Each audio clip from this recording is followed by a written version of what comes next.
Welcome back. Tensions are mounting on the panel today as we dive back into the heat of the debate.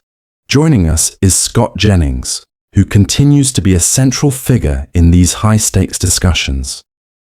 Despite the shifting political landscape, one thing remains constant: the intensity of this room. Let's break down the latest developments and see where the lines are being drawn. This is a segment you won't want to miss. Let's get right into the heart of the matter. The administration is now facing a lot of public backlash about how immigration enforcement is going in the country. And according to Axios, Trump's advisors are quietly talking about recalibrating the White House's approach, though it's unclear what changes Trump would embrace, if any. A top advisor told Axios, quote, he wants deportations, he wants mass deportations. What he doesn't want is what people are seeing. He doesn't like the way it looks. It looks bad, so he's expressed some discomfort at that. There's the right way to do this, and this doesn't look like the right way to a lot of people. Do you believe that they would change course? No. I think this is unfortunately what a lot of the people in America voted for. I think it looks bad to people with a sense of moral compass. I don't know that we have that a lot among Trump supporters, unfortunately. We already are. You keep smirking, Scott, but I mean, you say on this show routinely horrific things. You make jokes about people in prison in El Salvador. I mean, these things they speak to the heart of Americans and what we see people are going through. It's not a political standpoint to me. We try to see the humanity in people, and it doesn't seem like people on the right side are capable of that. This is what people voted for. We knew very well who Trump was during the first term, where he had the family separation policies, where he was putting children in cages. People voted for that again and again. I'm done pretending that there are people out there who will see this and be outraged by it. The polling numbers just show that's not true. People will say they don't like it, but they showed up to the voting booth and voted for him again and again. Of the of nearly 70,000 people in ICE custody right now, less than, I believe, 10% have criminal convictions. I mean, the data shows time and again that this is an unfair, inhumane policy. And so, no, Abby, I don't think this is going to make a difference. I'm really concerned about who exactly is working for ICE. There has not, as far as I know, there has not been any extensive investigation into these hiring practices. I'm curious how many Proud Boys are on the payroll at ICE. There was a Slate journalist who tried to get hired at ICE after a 6-minute interview. She was offered a job without any of the background checks, without even a domestic violence background check. They are casting a wide net of deplorable people who hold certain ideological beliefs, people who have Nazi tattoos on their necks, and descending them on American cities. And it's costing local municipalities millions of dollars. Scott. Respond to what? What she just said. Oh, you're worried about tattoos like the guy that's going to win the main Senate primary with the Nazi tattoos? Here we go. Let's deflect. Let's I'm asking. focus if you're worried about tattoos, but I'm let's talk about what's happening in America. Yeah, I'm not going to respond to ad hominem attacks on 70 million Americans who decided to vote Republican in the November 2024 election. I don't think it's right. You come out here, you call people liars, you call anybody who votes Republican, you say they don't have a moral compass. I didn't say anybody who votes Republican. I said the people who voted for Donald Trump. Okay, he's a Republican, and he won in November with Republicans who voted for him. So don't back away from your I'm not backing away. I don't think they have a moral compass. That's how you feel, but I'm not. You don't ever have to worry about me backing away from that point. I don't feel like I have to respond to these attacks. In fact, I think you ought to ask her if she really believes 70 million people lack a moral compass. I believe people who saw what Trump did and voted for him lack a moral compass. There are a lot of... The evidence regarding Scott's moral stance is finally surfacing, and the results are telling. When pressed on a clear ethical violation, he remains silent. Let's look at the footage that's sparking the debate. Roll the clip.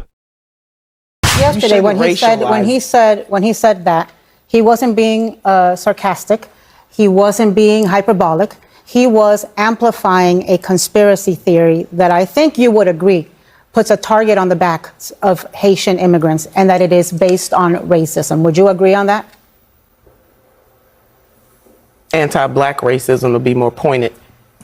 Do you think that if there were 20,000 Scandinavians that had been sent to Springfield, people would be saying that they're eating cats and dogs and geese. I'm not going to answer for him, for his memes or anything else. But I am. But I'm asking you: do you think that conspiracy is based on racism? Because I mean, it's an because I'm not going to answer. I don't know. I don't know. That was a long pause, Scott. I mean, because I don't know the answer, and I'm not going to sit here and answer for somebody. I don't talk to Donald Trump about what the motivations are, and I don't answer to you either. But Scott, what is the answer for you? But the bottom line is, trying to give you a thought. There's a specific pattern to the chaos we're seeing in modern politics. While some call it a platform, others see a movement stripped of its traditional moral standing. Today, we're looking at the singular obsession driving the current GOP, a perceived war on identity. If you strip away the rhetoric, the core messaging remains remarkably consistent. Whether it's immigration policy or border enforcement, the underlying narrative is one of protectionism, specifically for a demographic that feels its cultural dominance is slipping. It's no longer about policy, it's about a rescue mission for a specific vision of America. This isn't just an observation, it's backed by data. Numerous longitudinal studies have highlighted a growing education gap within the party, where academic skepticism meets a rising tide of conspiracy culture.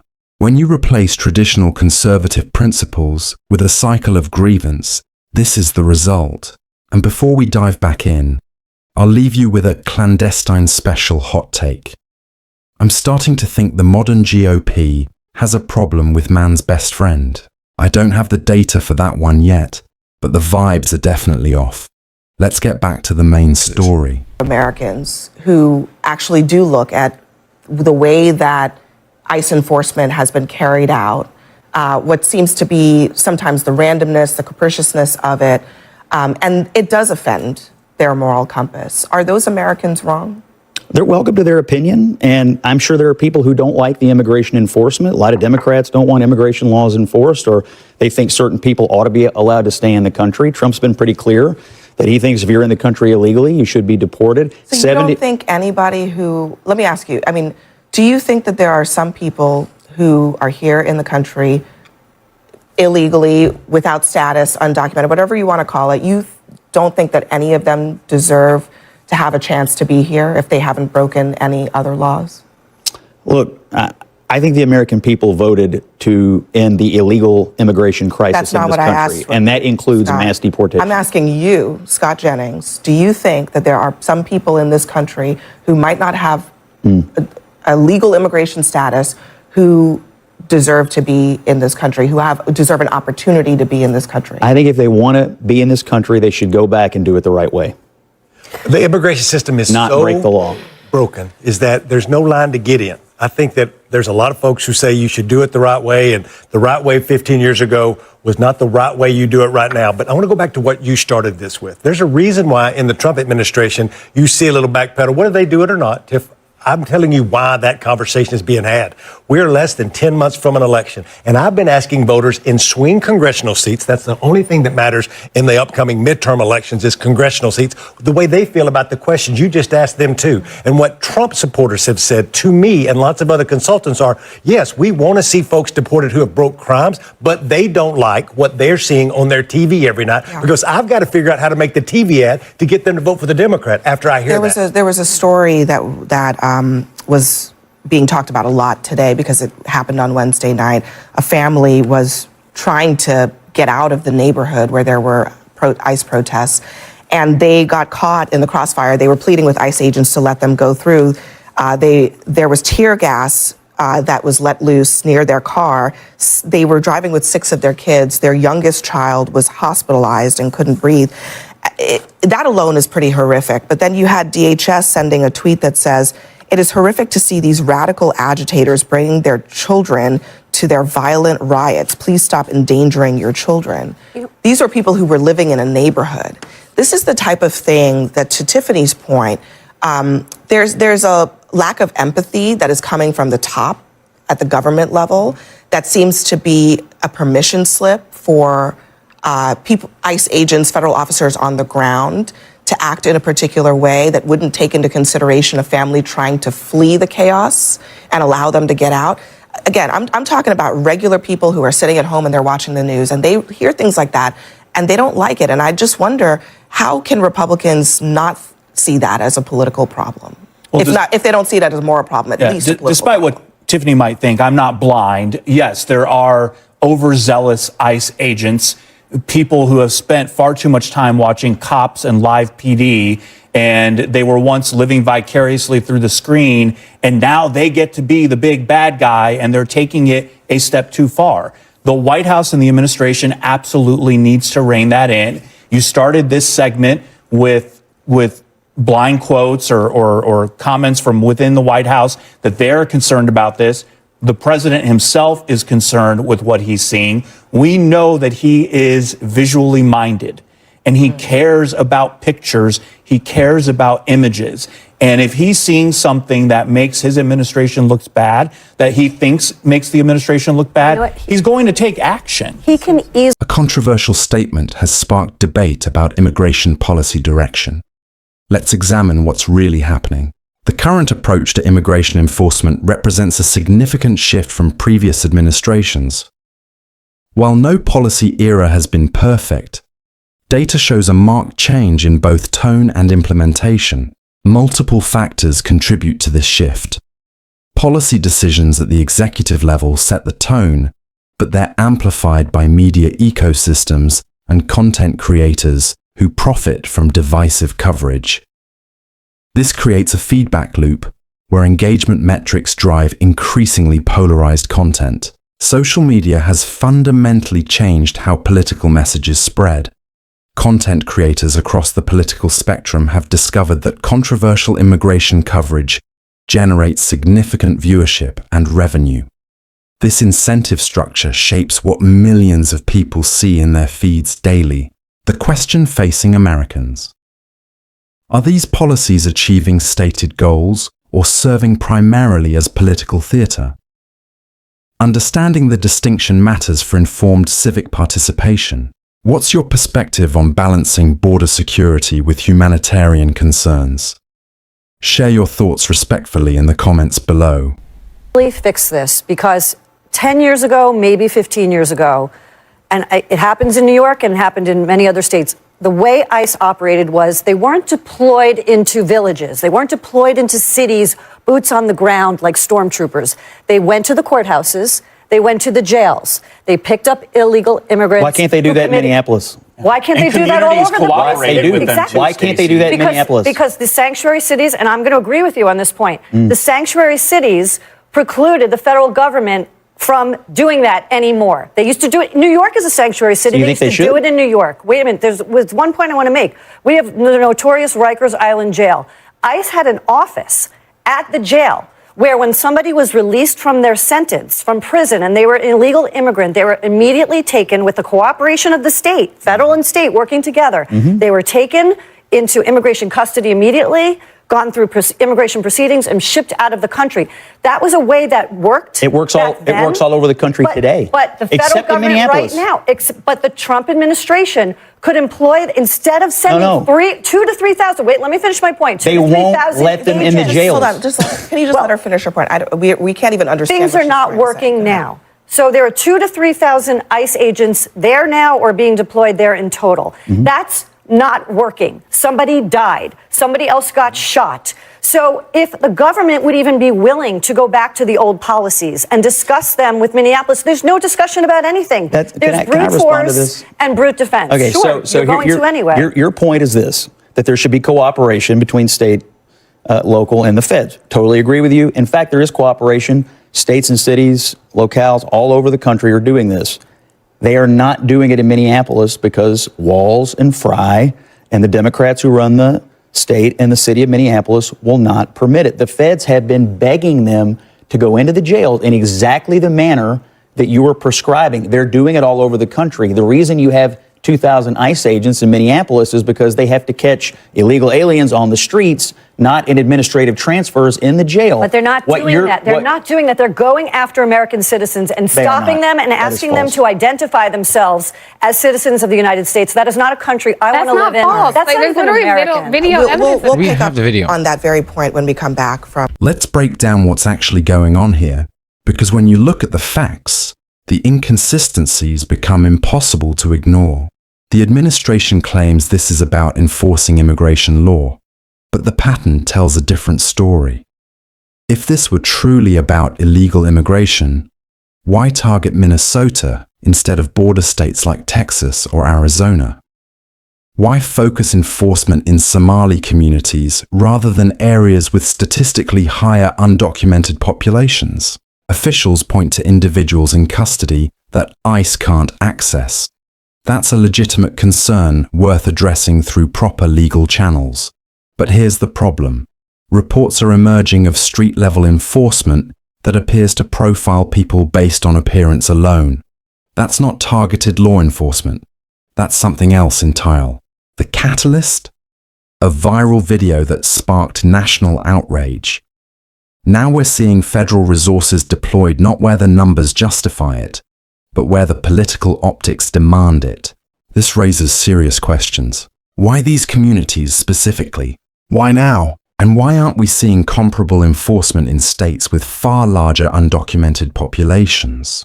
The answers matter, because when policy looks like it's driven by viral moments rather than data, we all need to pay attention.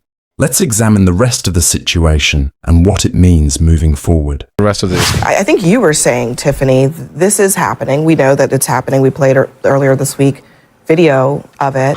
DHS says that they don't stop people unless they have reasonable suspicion. But we've seen enough cases to know that many people do not believe that they had reasonable suspicion, other than that they were walking down a street. The social media is flooded with these videos, but even verified reporting outlets show this. And again, I have to go back to who are these people? Like, who are the people being employed? Tom Honan, who of course oversees this whole operation, has met with at least one member of the Proud Boys on 4 different occasions. This is according to social media posts monitored by Hate Watch and verified reporting. And so, yes, when you give a license to people who hold racist, xenophobic, ideological beliefs, and you unleash them on communities, regardless of if they're working with the federal government or not, you are emboldening these people to do that, then you are going to have all types of unlawful stops. And it eventually, there have already been 16 shootings resulting in 4 people dying. Eventually, that number is going to balloon. It's going to swell. And I understand. It's possible, Tiffany, that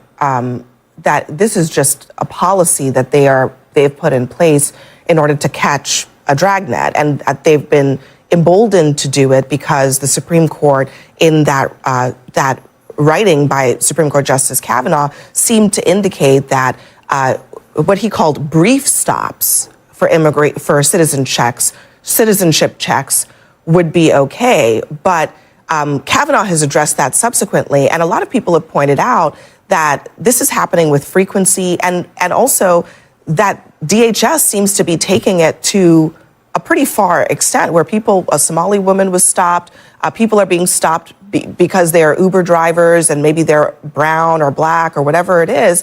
That's where we are. I think it seems like it doesn't necessarily need to be racial animus. It can also be policy. But it is. I mean, they purposely released that Nazi rhetoric thing with George Washington's head on it. Like, they're doing this stuff on purpose. Like, look who's ahead of this. Stephen Miller, fascist powder. He's out of his mind. Policy informed by racial animus. And well, I think but for the individual ICE agents, but it's a disservice to not acknowledge that part, because I think that is a huge part of it. I agree with part of what you're saying in that it seems like the agency itself is emboldened to, whenever law enforcement engages in public activity or public arrests or public involvement with violence with the public or restraining someone in public or a suspect, people on the streets videotape it. They're allowed to videotape it. They have a First Amendment right to gather on the streets and watch what goes down in public. And it seems from all the images coming out of Minnesota that ICE is extremely aggressive in responding to people exercising their First Amendment rights. And I think, Abby, you're right. I think maybe the administration is emboldened by the Supreme Court ruling, but the administration itself, the messaging they're giving by calling American citizens domestic terrorists, and Christine Noem coming out the first day without any investigation or evidence and calling Nicole,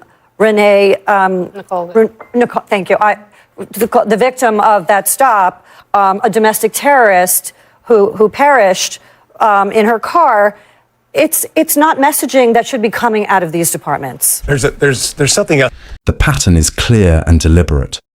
When political figures focus exclusively on race-based narratives, it reveals a strategic choice, one designed to energize a specific voter base while diverting attention from more pressing issues.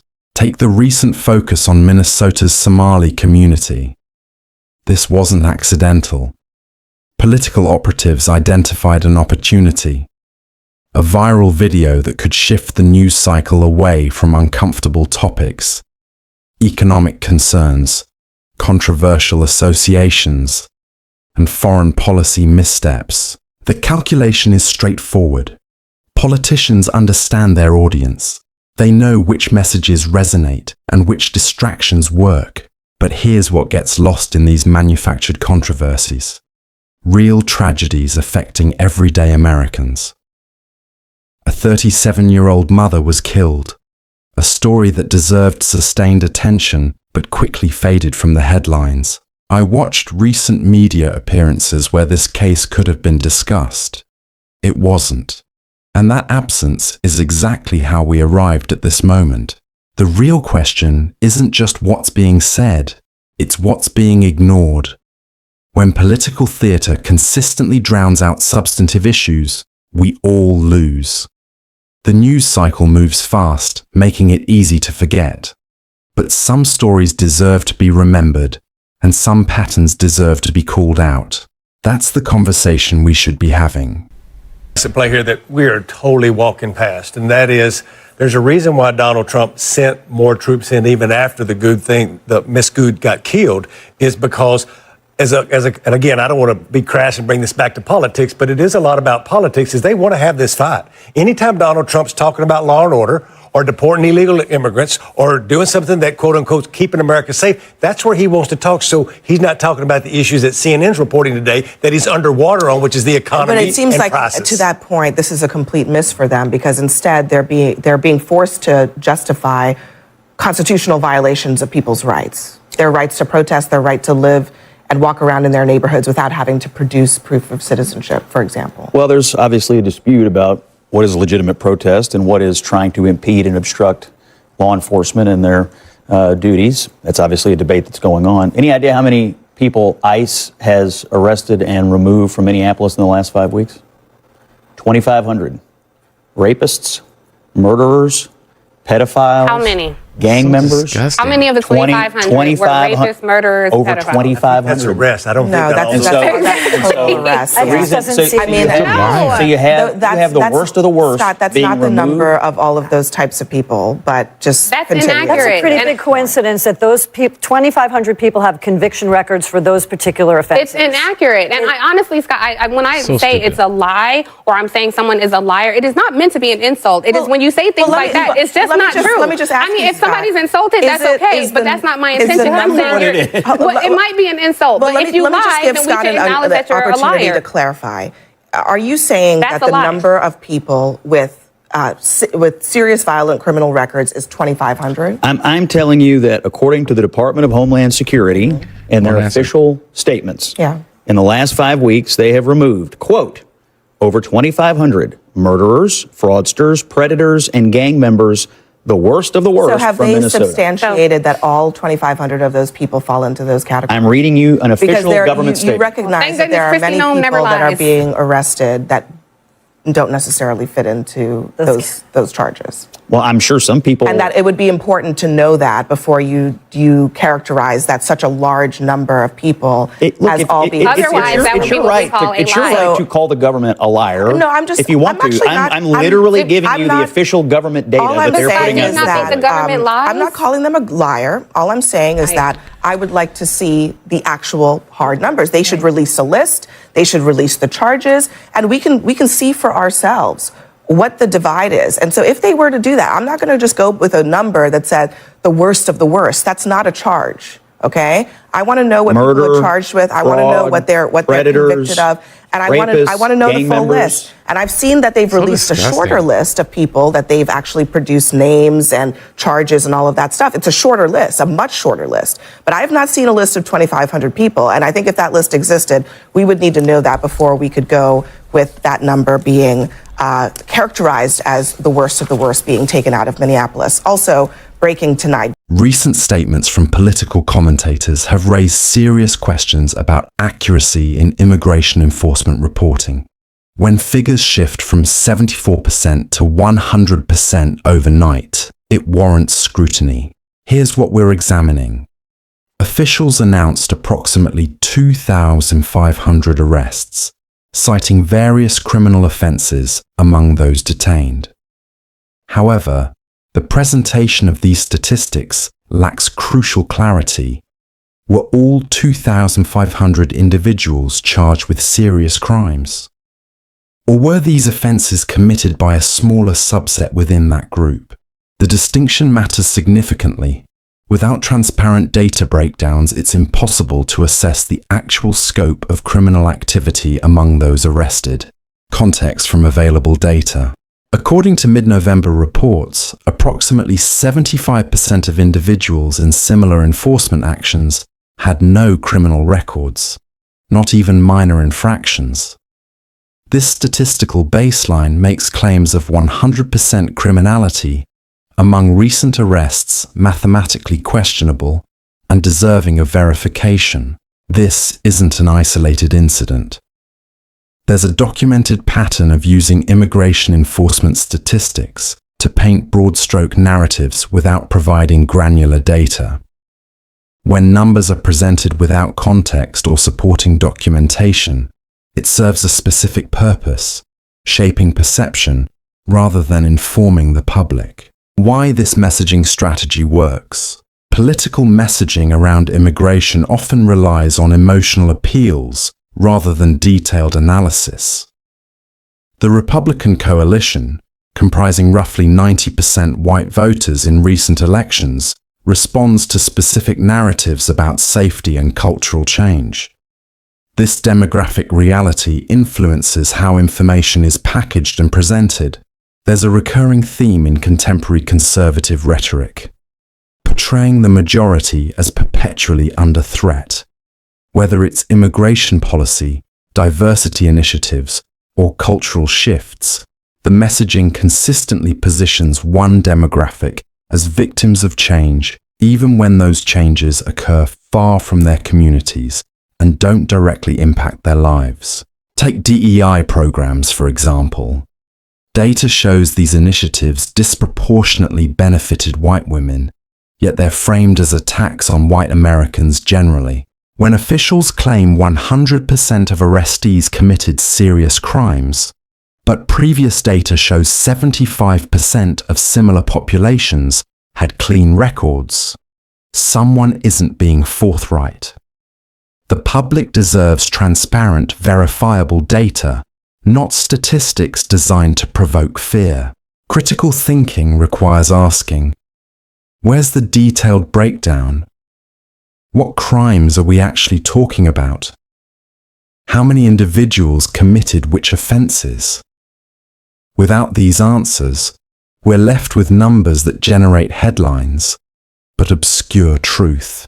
What's your take on how immigration statistics are reported? Do you think we're getting the full picture?